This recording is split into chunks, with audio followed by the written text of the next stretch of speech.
Become a sustaining member of the Commonwealth Club for just $10 a month. Join today.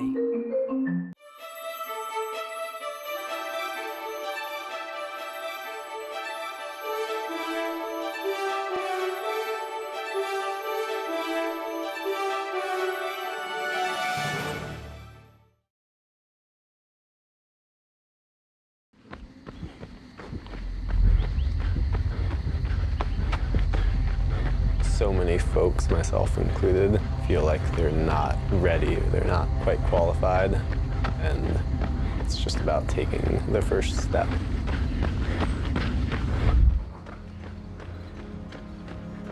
biggest lesson that I've learned after 13 years of community organizing is that everything that we love and care about depends on our political system. I met Chloe in college doing climate organizing work. I'm here today because the fossil fuel industry is waging a war on truth. And we became best friends. I grew up on my family's farm in Nobleboro, and I've always just loved where I'm from so much. It's just something I've always known. And as I got older, I really began to see all of the forces that were threatening the place that I loved so much. Chloe's a freight train. She has an ability to envision the future and to commit to it. Things that Chloe believes in are worth believing in. I forget who the quote's from, but something to the effect of, with progressive politics, you fight and you lose, and you fight and you lose, and you fight and you lose, and then you fight and you win. Sometimes you just gotta overcome what makes you scared to do what's right. We talked to the people in our community. We drove door to door, went to people's houses, had real conversations, and in the end, we won in the most rural county, in the most rural state in America.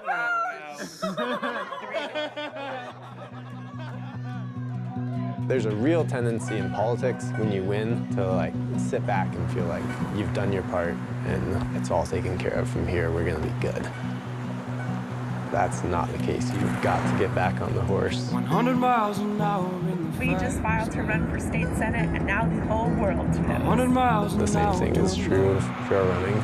Celebrate the victories or nurse yourself through as hard defeats. It's just a question of margins right now. It's 52-48. But the most important thing is that you get back on your feet and you take that first step after the race is over. We won!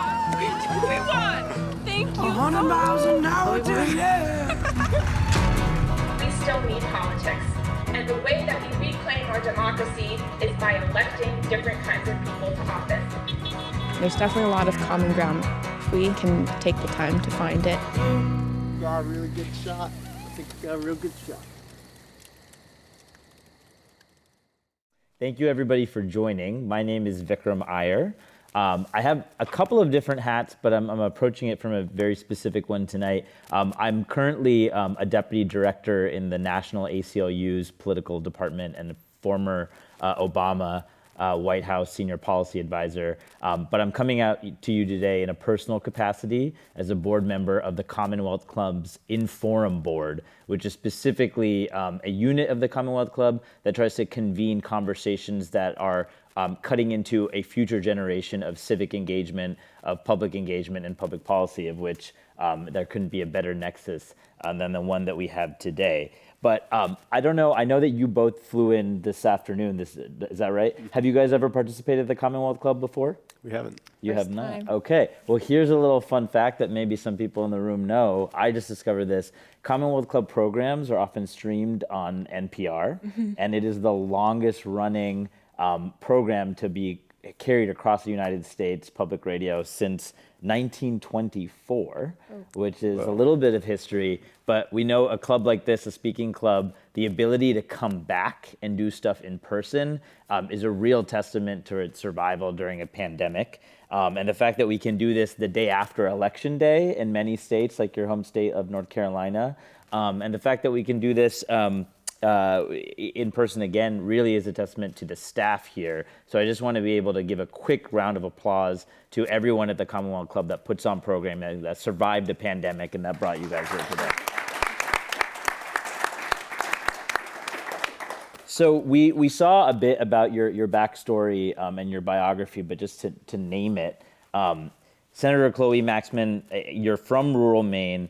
In 2018, you served on the Maine House of Representatives, as we saw. In 2020, you unseated the former Senate minority leader, and you're an alum of Harvard and an unwavering climate change advocate. Canyon, you're a political organizer and strategist. You were a field director in the Bernie campaign in 2016, a vice chair in the Democratic Party in a district in North Carolina, and obviously run both of those successful campaigns. You're making every young person today look very bad with this feat of accomplishments all before your 20s. But in your new book, you actually talk about why it appears that the Democratic Party has focused way too long on the interests of elite leaders, big donors, as we just heard, from the top, as opposed to the bottom up. And I want to dig into the book by starting with some numbers. And I think some numbers that we can all, whether we follow politics closely or not, be familiar with. In 1996, President Bill Clinton was running for a second term, and he won 1,117 rural counties. By our definition, by the Department of Agriculture in the United States, that number, 1,117, is about 50% of all rural counties in the United States. In 2008, Barack Obama, my former boss, won 455 rural counties, which is about 25% of rural counties. So we see a decline, 50 to 25. In 2020, Joe Biden won 194 counties, which by that same definition is only about 10% of rural counties in the United States.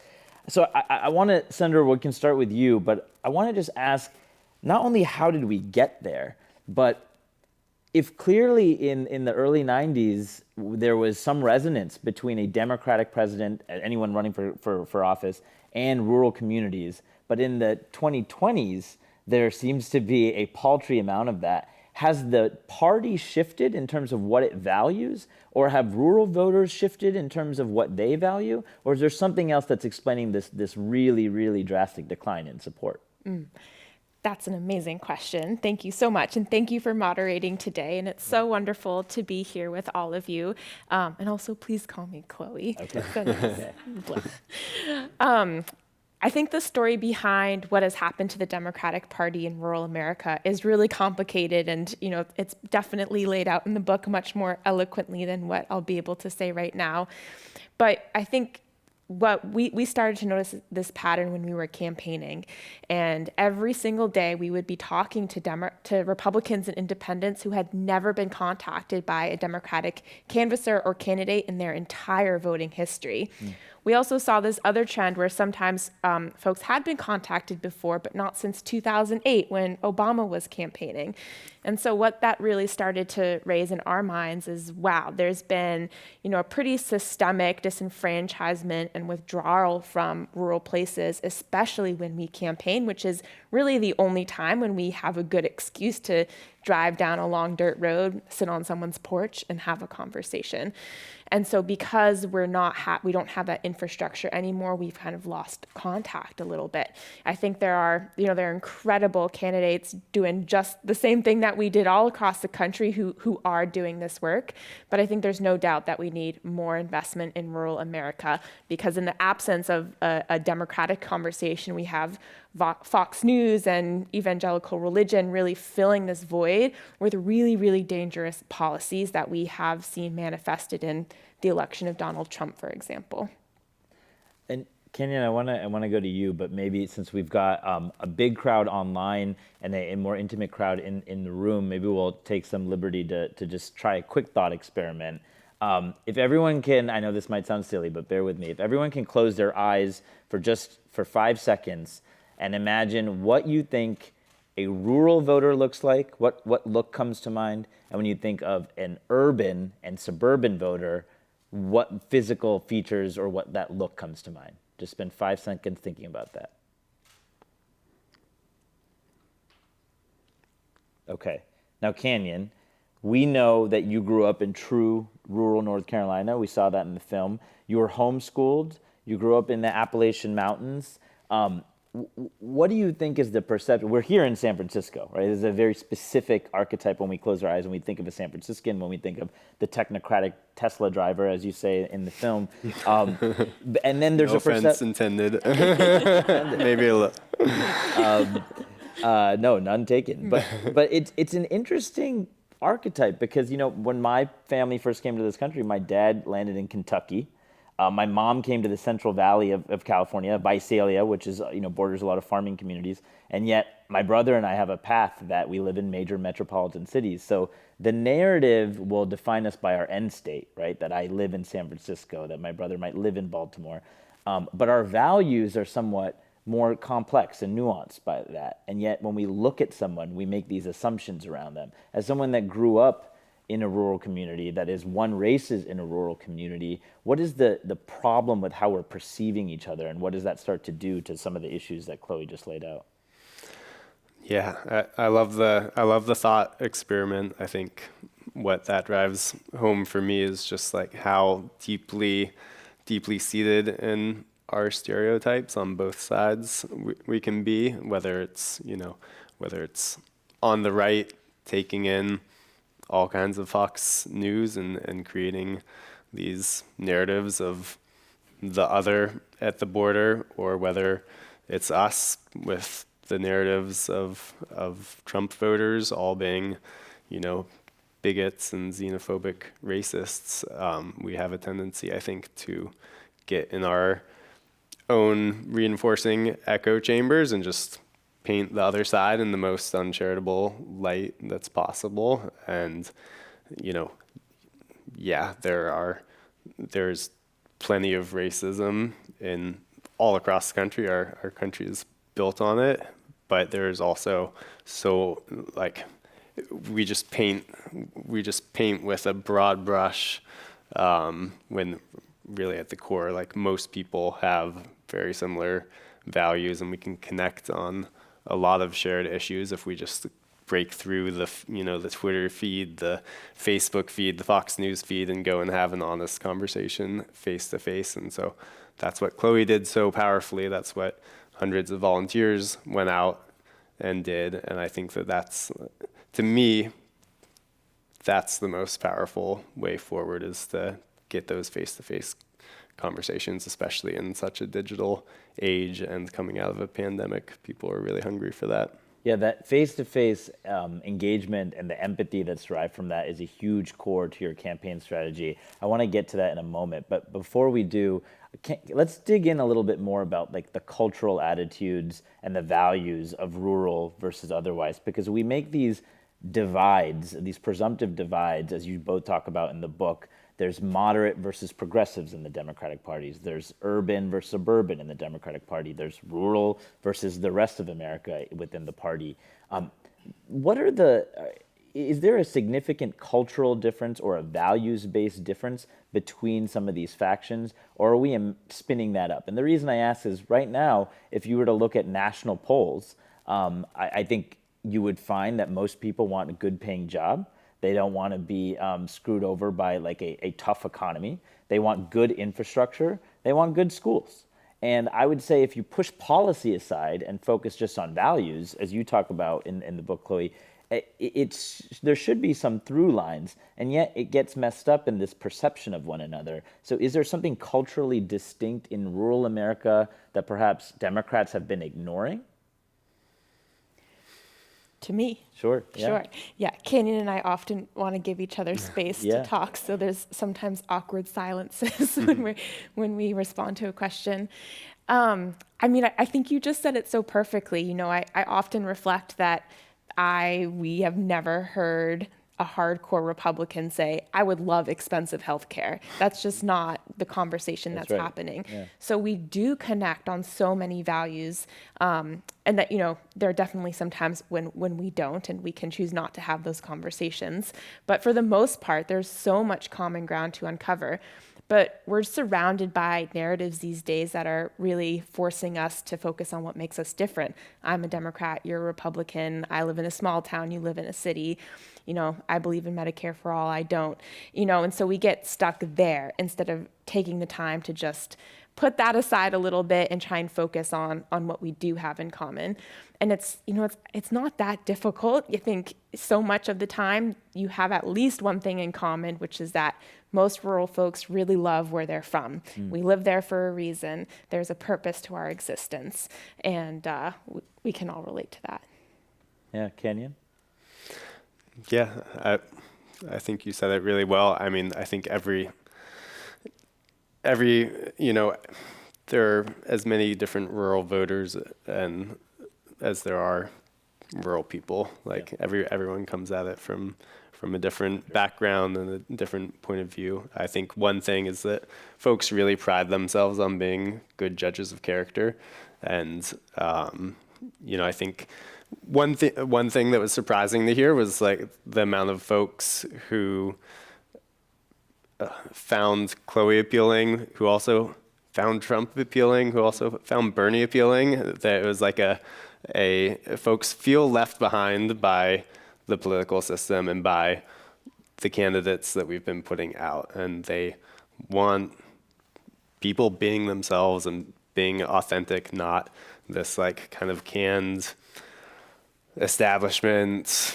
consultant-driven messaging and candidates that just kind of look the same cycle after cycle. So I think that's one thing that we found that really resonated with folks.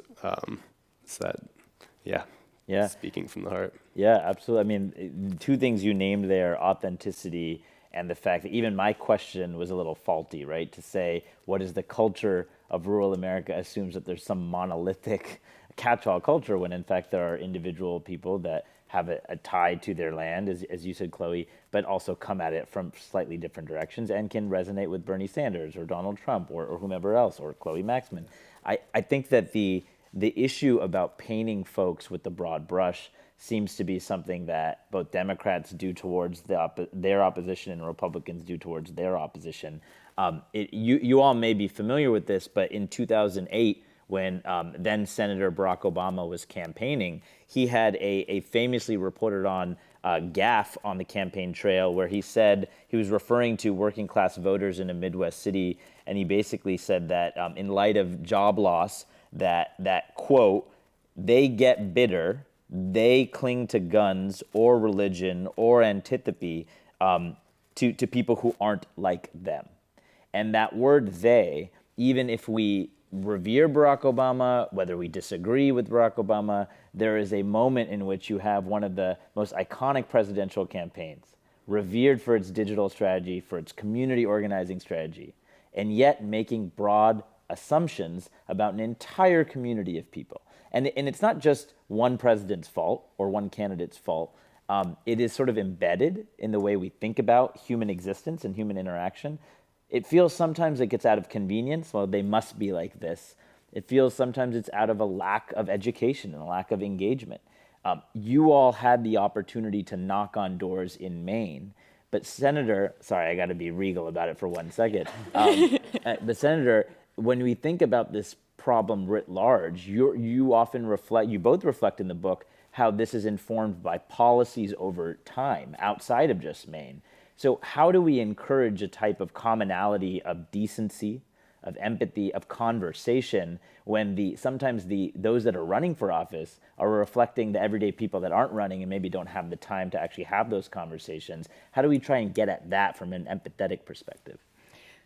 Oh, another really good question. I mean, we write all of this. I've knocked on about 20,000 doors the past 2 cycles, wow. And our campaign has had well over 100,000, attempted voter contacts in our districts. And, so that's the experience that informs our responses to these questions. And it is an experience that's specific to Maine, but I think the narratives and the themes, that we've seen in other campaigns that we've worked on, or Kenyon's work in the Carolinas, it all resonates, it all comes together.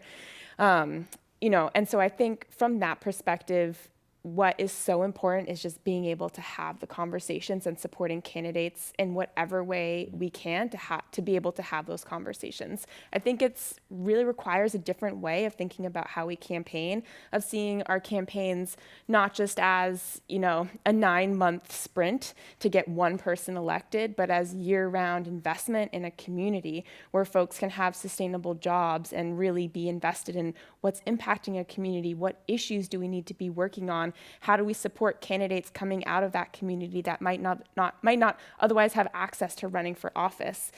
And when we're talking about campaigning in rural America, it just looks different because the houses are more spread apart. So I could knock 100, maybe 120 doors a day, and that would take my entire day. A lot of my friends who run in urban spaces can knock 200 doors a day, and I'm sure there are districts in the US where you can knock far less than 100 doors a day. So it requires more time, more money, more investments, more volunteers, and I think so much of our message is that we need that investment in rural America. We need the support for rural progressive folks who are already pounding the pavement and doing the organizing all over the country. Yeah, I think that's a good segue in terms of just what the scope and breadth of that looked like. I mean, first of all, knocking on that many doors, and sort of the motif that you created parallels with in terms of running, the physical act of running, obviously means that this was both a campaign strategy, but there was also a fair amount of physical stamina required to do this, right? And I say that not just to laud your guys' energy levels. I am curious, by the way, caffeine or mostly just bubble water? Coffee? Tea? I did discover these diabolical caffeine packets at the grocery store that I would take. Okay. Nice. Yeah, they just put them in my water. Yeah, they're... And you're fired up, ready to go. Yeah. Canyon? Oh, a lot of coffee. Yeah. I mean, it takes a lot of physicality, right? And I think we named that because not only was that a beautiful thread to draw on in the film, but if you are approaching doors, oftentimes in political campaigns, a campaign consultant or the Democratic Party or the Republican Party that has some built-in infrastructure is going to suggest that you try and make somewhere between 5 to 10 contacts with an individual voter before you really persuade them, right? Doritos or Coca-Cola, they can show one ad to us during the Super Bowl and maybe that imprint is in our mind. But when Chloe is first introducing herself to the electorate, you gotta be regularly in their face, whether that's a Facebook ad, whether that's one of the mail pieces that arrive in their mailbox. Maybe it's a door knocker. But nothing seems to beat this face-to-face empathy you argue in the book. And yet most of those campaign consultants, professional political operators that win great races, might advise against why would you spend all of your time doing that? Maybe you should be fundraising, and that takes time on the phone. Why would you spend all of that time doing that? You can target them on Facebook because they'll see you in their phones, in their smartphones. But you concluded that last line on screen, run your own race. How did you grapple with the physicality of this, just the sheer stamina required? And then how did you grapple with the fact that some people probably said, y'all are crazy? That's a great question. I think, like looking at it just from a structural point of view, the state caucus handed down a suggested budget for us, and almost about 2/3 of that budget they wanted us to spend on consultants, putting out mailers and advertisements and et cetera. And instead, we said no to the consultants. We decided to do all of our mail pieces in-house, hence my hilarious forays into graphic design. But aside from spelling Democrat incorrectly on our first one, I think it went okay. But point is... Great photo, by the way. Yeah. Point is, we decided to invest that instead on organizing and building out what's called the field program, coming at it from our grassroots background of climate organizing and putting that people power approach first. And so that's what we did. We'd have days where friends would come up and stay with us for the whole weekend, and we'd canvass all weekend, and then kick soccer balls and play capture the flag in the evening. And it was just like really fun and regenerative and community based. And I think that gave that gave me a lot of energy, and it also gave the campaigns just so much more humanity that it was really a huge volunteer grassroots effort, whereas so many state level races don't do that because all of their budget goes to paying for consultants. Chloe, I'll just ask you, from that whole experience, I'm sure you learned a lot, but can you share some of the insights that you did learn about the voters in the district you represent? I learned so much. I just also want to take a moment to say that in most states, the folks who run the state apparatus, they're doing really good work with definitely not enough resources. And we just want to honor all of that amazing work that is happening at the state level. I think, part of our message is there are ways that we can kind of shift what we're doing a little bit to really make them resonate a little bit more in rural communities. And could you repeat the question one more time? No, fair enough. And I respect the acknowledgement there, right? Yeah. Because doing a race in this fashion Yeah. is not necessarily a commentary critiquing how other people's run the races, Yes. but it is a commentary on a pretty novel approach to go after rural voters, something that you argue Democrats don't do enough of, and to do so at such a massive scale of knocking and walking door to door to door.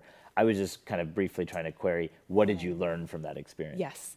I mean, I learned so much, and that was part of the process of writing the book is just feeling so overwhelmed by how much I learned about this community that I've lived in my entire life. I mean, my hometown's 1,600 people. It's not, I didn't know that there was so much to learn. But, every day having conversations with folks who I thought were very different from me, but being able to find that common ground, it was just life-changing to see how the conceptions that I've had or that, kind of have been surrounding me as a progressive or a Democrat have really actually been exclusionary, even though I'm trying to be inclusive. And just the amount of space that we have to build movements and have conversations that are sustainable, that so that we don't feel every cycle like we're just trying to squeeze every last bit of capacity out of our base, that there is space to build an even broader movement, especially among rural voters. And I think it's so important these days with, like you mentioned at the beginning, the rural vote becoming such a huge voting bloc across the country, and also now swinging state legislatures to the right. We can't win sustainable political power for Democrats, for racial justice, for climate justice without talking to rural voters. That's a really good point, because I think, and I don't have the numbers in front of me, but I think you reflect on this in the book when you say that what's at risk is not just the outcomes and the lessons learned for the state of Maine or regions that you guys have played ball in, but also for legislatures across the country. And specifically in the book, you say, and I'm quoting, "For some rural voters, urban does equal people of color and racism, and that's embedded in their anti-democratic views. For others, urban means wealthy, educated folks in tall apartment buildings, not unlike what we have around us today. And this phenomenon," you both write, "has become what is called a rural consciousness. That is, the identity that a rural person might have that includes a sense that decision makers routinely ignore rural places and fail to give rural communities their fair share of resources."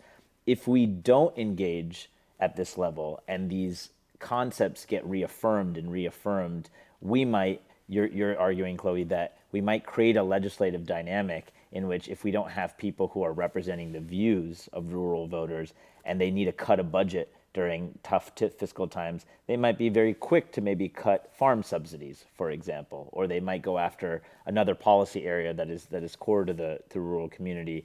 I am curious, how do we make sure that if Democrats have historically focused on dense urban areas, and you're saying that we need to spread out, is the playbook that every campaign needs to do that in their own fashion, or is there a way to kind of export the playbook that you guys ran here in Maine?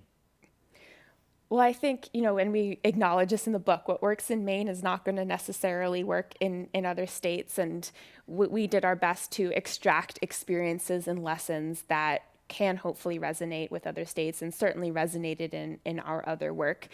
Some will apply, some won't. And every community is so unique, and it's the candidates and the organizers there that know best. At the same time, I think there are some just general themes that we see, and that we certainly hear as we get feedback from folks across the country running for office. I think one of the big ones is just folks desperate for more investment in the campaigns that they're running in rural spaces. Just so many stories across the country, of young folks running for office, but the party has shifted all of its resources to get out the vote in the city, and so they're just left with their smaller budgets, just trying to do the best that they can. I think we also, we need more investment in county committees. We're very blessed in my hometown Senate district to have the Lincoln County Democrats, which are an incredible group of volunteers doing year-round organizing. And it's such a gift, and they certainly don't receive the investment that they need, and that is the case across the country. So there are things that we're saying. I think the most important one is this concept of empathetic listening, which sounds so simple at the core, but campaigns are really built to extract data and information from voters. It's really about the campaign and not about the human being who is experiencing the failure of our political system. So if you have a canvasser showing up and saying, just reading the script, as I have done so many times when I started volunteering on campaigns, and say, hey, are you a strong supporter or a weak supporter for this candidate? And that's your only goal, is to identify that. The voter ends up feeling like, ugh, I don't know you, and I'm telling you what I think and who I'm going to vote for. That's a personal thing, and just doesn't leave a good taste in people's mouths. But that's kind of, in general terms, what happens on the campaign trail. So we're trying to flip that on its head. It's called deep canvassing these days. We hadn't heard that term when we started campaigning, but it's this idea of shaping our campaigns around meaningful, authentic conversations with people. So can you tell us a little bit more about this concept of deep canvassing? I'm curious, literally, what does that look like? So if I go up, I knock on your door, and either you open or don't, you might shoo me away. If I open the door, do you ask me a series of questions? Are you carrying a clipboard? Do you ask to sit down? What does the depth of that interaction actually look like? Yeah, basically it's putting the clipboard and the script aside and just leading with what's on your mind. What do you care about? I think like Chloe said, we kind of stumbled into it through our own experiences with campaigning. One thing that was really striking was even working on great campaigns like the Bernie campaign was just all about numbers, like how many doors have you knocked, how many volunteer shifts, and there was no measurement of the quality of those conversations. And I think from our vantage point, we could see that in some cases that was doing a lot of harm, because folks would just get through the conversation as quickly as they could and on to the next door with that checkbox of, are they supporting the candidate or not? Mm-hmm. And so encouraging our volunteers to slow down and really go deep into the conversation wherever it led, and just focus on listening and hearing people. Because folks have such a deep need to be heard, especially now when folks really feel, especially in rural America, not heard and engaged by the Democratic Party. Yeah. I mean, it feels like something that not only worked well in 18 and 2020 for your campaigns, but now more than ever, this thirst to reconnect with human beings, especially after such deep isolation during the pandemic. It feels both good for the politics, but also good for the soul. Yeah. I just want to remind everyone that if you are keen on asking a question, we have cards filled out. If you haven't received a card, oh, great. They will be passed up shortly. And if you are tuning in via YouTube on the live stream, feel free to ask questions in the chat box as well. Before we turn to the audience questions, I do want to ask a little bit about policy. So you mentioned in the film that Maine is the first state to have passed a Green New Deal. That is amazing. And that Green New Deal, as many in this audience may be familiar with, that terminology really came into the fore when the congresswoman from New York, colloquially known as AOC, and Senator Ed Markey from Massachusetts, my actually former boss as well, introduced this bill in Congress. And there was a big debate about creating New Deal-like infrastructure from post-World War II era investments and making sure that they were green and that there was diversity of jobs. And these were advanced by a member of Congress from New York and a member of Congress from New York City and Boston, right? And when we think of those as very blue, kind of archetypical Democrats. And a lot of the people that supported them were people of all stripes, but what we might, if we were to close our eyes again, assume to be traditional kind of like urban dwelling, young progressive, woke type of individuals, just to make some broad brush assumptions. And yet, not only from all the insights that you had from the deep canvassing did you understand rural needs, but you were able to take what is seen as something that is a huge core issue within the progressive caucus of the Democratic Party in DC and map it directly to the needs of rural voters in Maine. And one might, if you're betting in Vegas, assume that you couldn't be able to do that, but you were able to do that. Tell us a little bit more about what the legislation did, and tell us why you think it's actually a direct extension, not just of Democratic goals, but of rural voter goals. Just for the super clear record, it was the first state-level Green New Deal bill to be endorsed by a state AFL-CIO affiliate. That is fair. Yes, that is actually extra important because we have labor the leaders in the audience today, so Yes. that distinction is key. Sorry yes, about I that. just learning a lot about being very clear. So when I was canvassing in 2018, I had thousands of conversations with people, and I can only remember one time when someone mentioned the words climate change.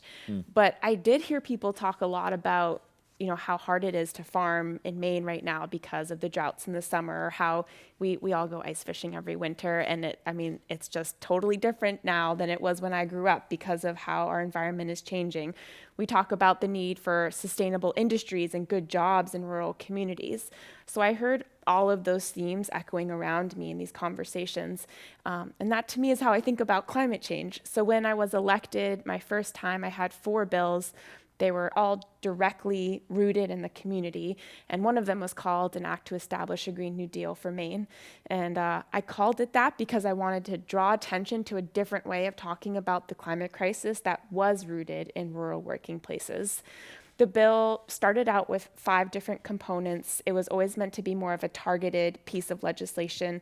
It was crafted with the unions involved from I think the second conversation about the bill. In the end, it ended up doing 2 small but really important things. One is that it made sure that on large-scale renewable energy projects in Maine, that a certain percentage of workers had to come from a federal or state union apprenticeship program. Okay. So that really helps young folks in communities like mine know that they can get trained and find a good job. And it also helps the manufacturers and developers know that they're going to have a trained workforce in the state. The other piece of the bill was really targeted at schools and making sure that schools had the support to transition to solar energy. Property taxes are a huge issue in my community because of the rising cost of schools. And so the idea was to try and get at, how do we make sure that our energy transition doesn't impact our property taxes? So 2 very small but targeted and important ways of thinking about climate in a rural space. That's incredible. And I when I think about that, I think about your one of your lines in the film, that when you're running or when you're thinking about talking to people within that community, talking to people who are of that land, who either work it because of their day job or protect it because of just the landscape of the environment that they're in, you would think that somehow a Democrat in DC thinks that this is an AOC type bill. This is very different than maybe the needs of rural America, but there's a very clear line to that sense of protecting that land in that way. Totally. So our first audience question is that recognizing just what is an incredible chemistry that you both have. And it's a true testament to your friendship to be able to work through really grueling hours and keep a supportive dynamic going. And on page 98 of the book, you actually write that you respect the wisdom of each other, and that one of Canyon's mentors, Julia Buckner, said that encouraged you to go work with Chloe. and that your 2018 campaign ode was that you would maybe have, if had you not gone the direction, maybe you would have stayed in North Carolina. I'll also add to that question, if I may, that in the book, you actually acknowledge how potentially absurd it could be to go work on a campaign, and yet you reflect in the book that all we have is hope, and that the sense of banking on hope is a really important thing that drives you. Not that Senator Maxman is absurd, but the fact that you could jump into a campaign for a candidate at that age was a pretty outsized possibility.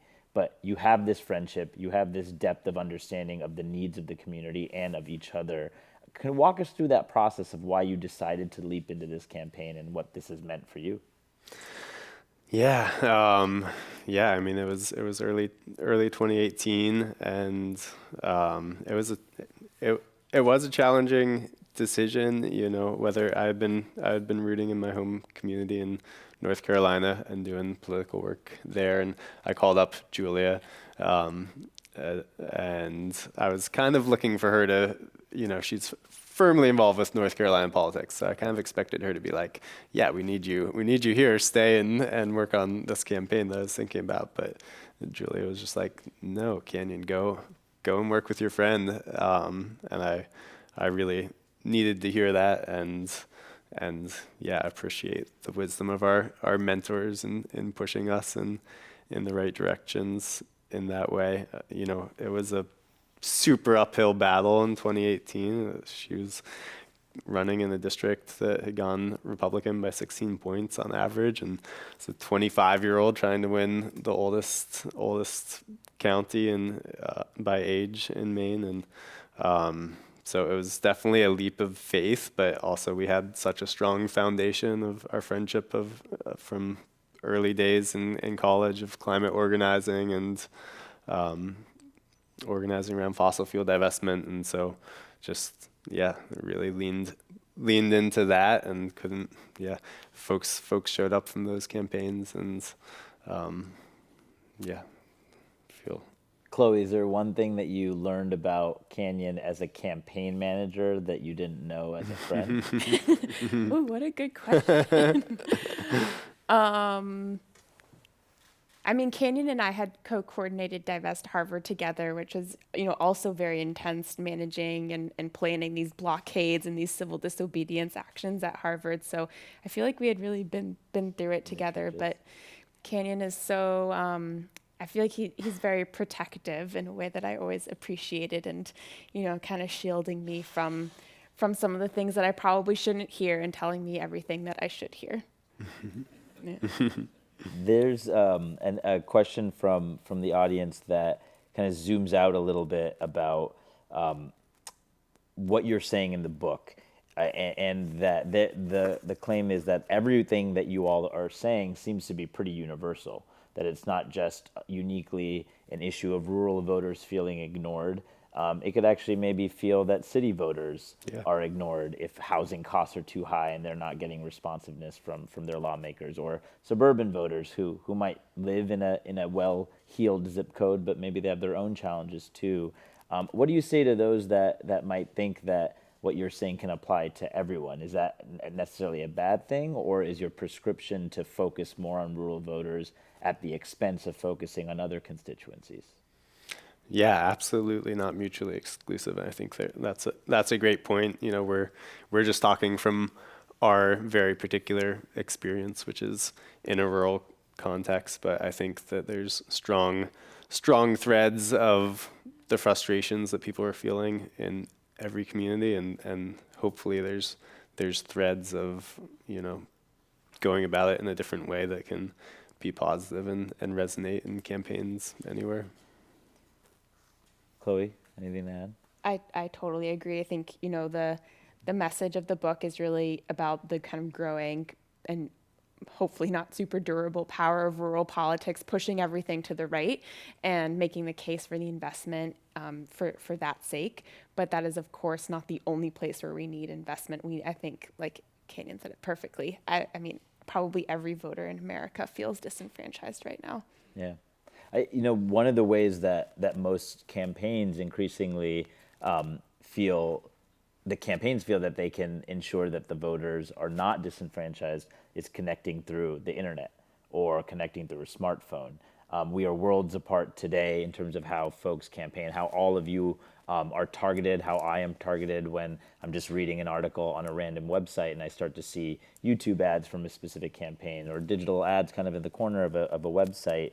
Can you reflect a little bit about how you think the role of digital everythings, Android, iPhone targeting everything in political campaigns is impacting the Democrats' willingness to go and have the tough conversations along the dirt roads like you guys have had? That's such a good question. I mean, I think it's so much easier to pay to put out those targeted advertisements and to pay for TV ads than it is to build up a complicated field organizing infrastructure to go and have those face-to-face conversations. And so I think that plays a huge role. But as we've seen, especially in rural communities where it's hard and time consuming to go down those driveways, those conversations mean so much more than an advertisement. Yeah, I think too that we're so used to when political stuff invades our lives in really negative ways and kind of consistently negative ways where like nobody wants that in their lives. And I think a lot of politics is negative these days, or we just associate politics with negativity. And so I do think, that we need more positive messaging in our politics. And sometimes the only way to cut through that is with a face-to-face conversation or, a campaign ad or something that's, designed by someone in your family and that doesn't look so professional. That was something that we experienced in Maine in 2020 when we had the Susan Collins, Sarah Gideon U.S. Senate race, as well as the presidential race and all the local races.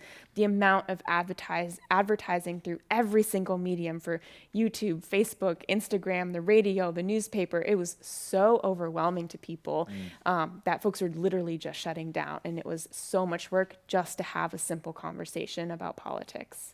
Yeah, I imagine that it's kind of more of a dial in terms of how much you're turning on of one lever versus another lever throughout the campaign.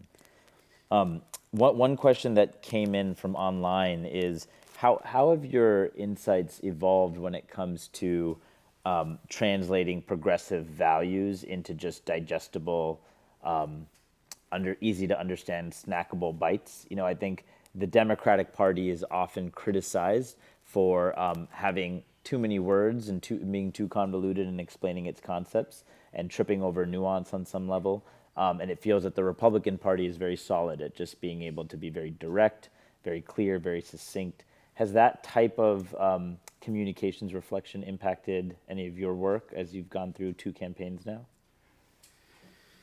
Definitely. I mean, I think that nuance is actually really important, and especially now having served 4 years in office, I think nuance is really important. Not everything is black and white, although some things certainly are.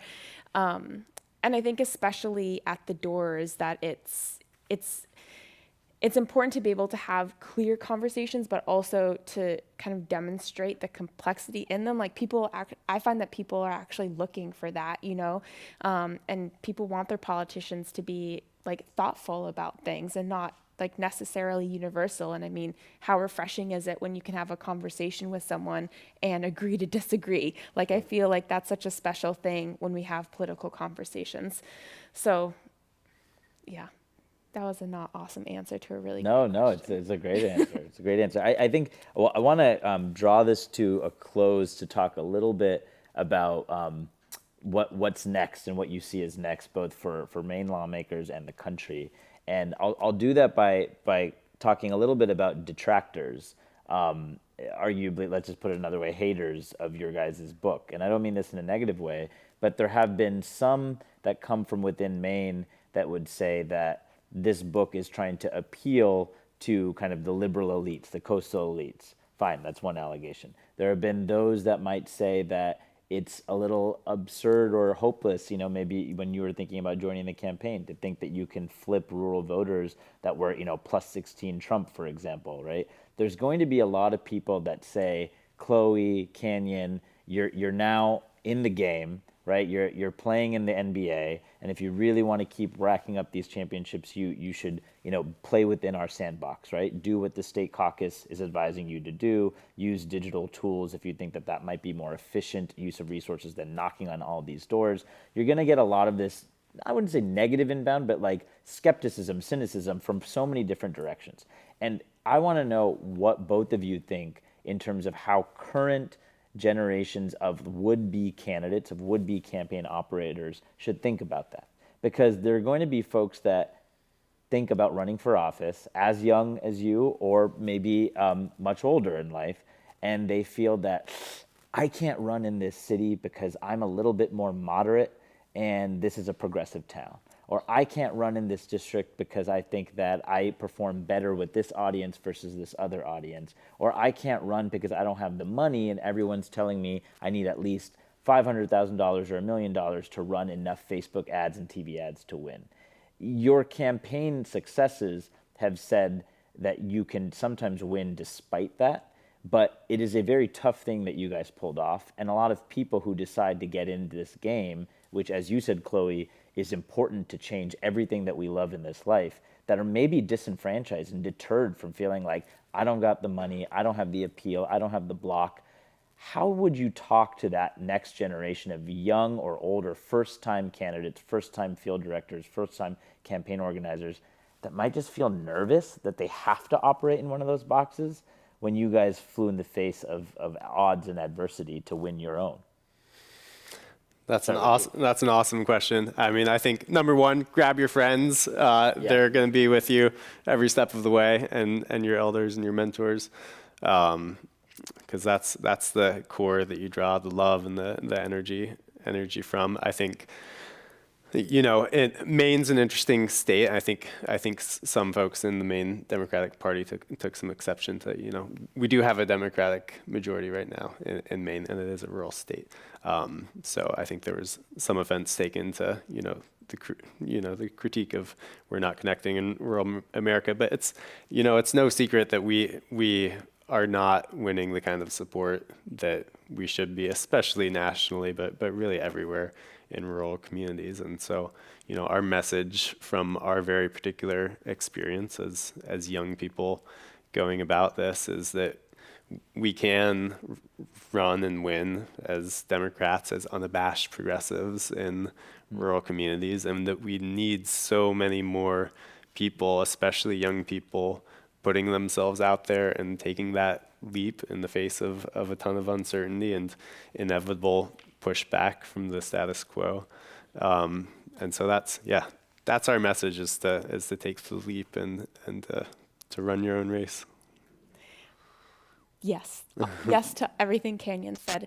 And I think, running for office is really challenging. I mean, and there are so many folks who have been disenfranchised from the system, and it may be really painful, if not impossible, to engage with it. And there's so much privilege that comes with running for office. It's challenging financially, it's challenging personally. We have to really own and recognize all of that and make room in our political system for people to engage in ways that are truly effective and that can influence policy. At the same time, I think our races need to reflect the kind of politics that we want. We need to have people running for office who are representative of all of the different identities that we have in our states and in our nation. It's those races that are different, that are authentic, that are rooted in our community. Those are the people that I admire. I mean, that's what gives me hope. Mm-hmm. And I think without that, we just see politics as the same cycle after cycle, and it never gets better, and we never have an excuse or a reason to engage with it. And so I think it was in the amazing documentary about AOC where she said, we have to run 10 races just to win one. And running the race has so much meaning and has such a big impact, even if we don't win. That's good to know. I respect how committed you are to the process of the race and the campaign as a form of connecting with people, regardless of what's the outcome on the other side. But obviously, the success of what you've done and showcasing that empathy on the campaign trail, I think is something that America and the world could really learn from. And as hokey as it might sound, running on love, running on connectivity, running on making sure you're just allowing someone to feel that you're knocking on their door, whether they want to shut that door on you or talk to you or not, that you're giving them that chance, is an incredible demonstration of determination and just grace on your part. So ladies and gentlemen, let's give it up for Canyon Woodward and Senator Massimo. Thanks, Vikram.